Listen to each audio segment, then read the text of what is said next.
Hey foodies, welcome to liveloveloverecipes.com.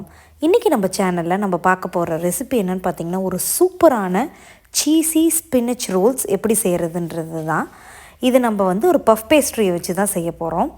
So first இதுக்கு நம்ம ஒரு பவுலில் தேவையான அளவுக்கு ரிகோட்டா சீஸ் எடுத்துக்கலாம்.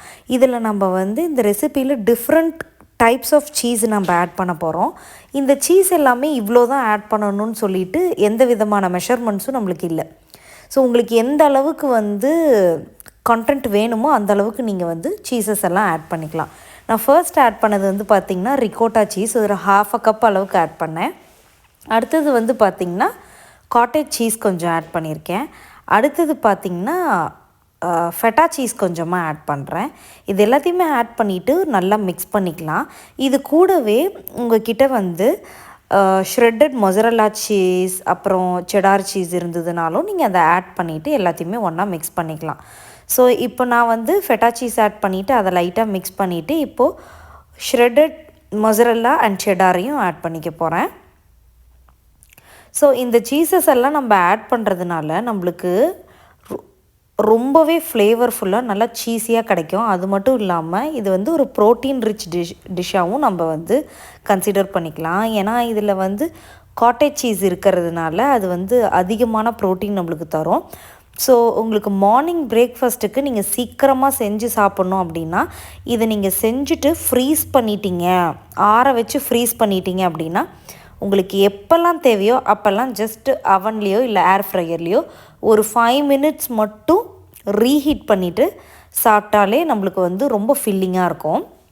இப்போ எல்லா சீஸையும் ஆட் பண்ணதுக்கப்புறமா இதெல்லாம் கம்பைன் ஆகி வரணும் அப்படின்றதுக்காக ஒரே ஒரு எக்கு ஆட் பண்ணுறேன்.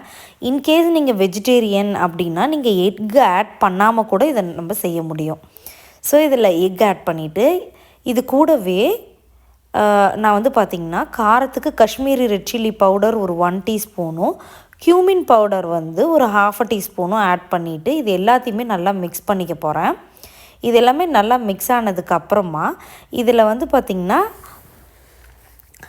கீரை ஆட் பண்ணுறது ஆப்ஷனல் தான். பட் கீரை இருந்ததுன்னா நீங்கள் ஆட் பண்ணிங்கன்னா ரொம்பவே ஹெல்த்தியாகவும் இருக்கும், டேஸ்டியாகவும் இருக்கும். நான் இன்றைக்கி பசலைக்கீரை எடுத்திருக்கேன். பாலக்கீரை இருந்ததுன்னா நீங்கள் பாலக்கீரை கூட யூஸ் பண்ணிக்கலாம். ஸோ இது எல்லாத்தையுமே கீரைங்களை ஃபைனாக சாப் பண்ணிவிட்டு ஒரு 2 டேபிள் ஸ்பூன்ஸ் ஆஃப் ஆயிலில் நல்லா பொடியாக நறுக்குன அல்லது இடித்த பூண்டு ஒரு 4 திரி ஆட் பண்ணிவிட்டு கூடவே நம்ம நறுக்கி வச்சுருந்த கீரையும் ஆட் பண்ணிவிட்டு நல்லா சாட்டே பண்ணிங்க. உப்பு போட்டு சாட்டே பண்ணிக்கோங்க. அது எல்லாமே ஆறுனதுக்கப்புறமா அந்த கீரை கலவையை இதில் நம்ம ஆட் பண்ணிக்க போகிறோம். கீரையை ஆட் பண்ணதுக்கப்புறமா இது எல்லாத்தையுமே நல்லா மிக்ஸ் பண்ணிடலாம். இப்போது நான் ஏற்கனவே பஃப் பேஸ்ட்ரி ஷீட்டை ஃப்ரீசர்லேருந்து எடுத்து தாப் பண்ணி வச்சுருக்கேன். ஸோ இது இப்போது ஈஸிலி ஒர்க்கபிள் ஷீட்டாக நம்மளுக்கு இருக்கும் கொஞ்சம் தாப் பண்ணதுனால. இப்போது இதை நம்மளுக்கு தேவையான சைஸில் கட் பண்ணிவிட்டு நம்ம செஞ்சு வச்சுருக்கோம் இல்லையா ஃபில்லிங், சீஸ் ஃபில்லிங், அதை உள்ளார வச்சிட போகிறோம்.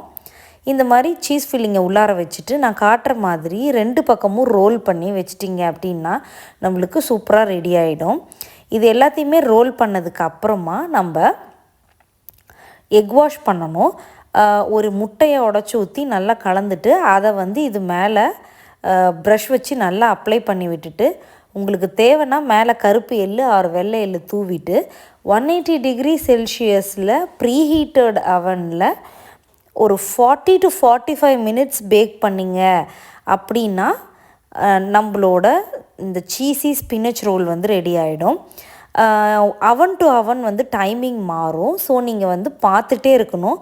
உங்களோட அவனில் சீக்கிரமாகவே கொஞ்சம் ப்ரௌன் ஆகிற மாதிரி இருந்ததுன்னா பார்த்துட்டு ஃப்ளேக்கியான உடனேவே பஃப் பேஸ்ட்ரியை வெளியில் எடுத்து ஆற வச்சிடலாம்.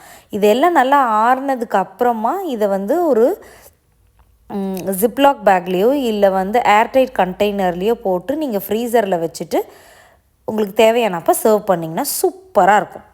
நீங்களும் இந்த ரெசிபியை மறக்காமல் ட்ரை பண்ணி பார்த்துட்டு எப்படி வந்ததுன்றதை கமெண்ட்ஸில் சொல்லுங்கள். உங்களுக்கு பிடிச்சிருந்ததுன்னா லைக் பண்ணுங்கள், ஷேர் பண்ணுங்கள் அண்ட் சப்ஸ்கிரைப் பண்ணுங்கள். தேங்க்ஸ் ஃபார் வாட்சிங்.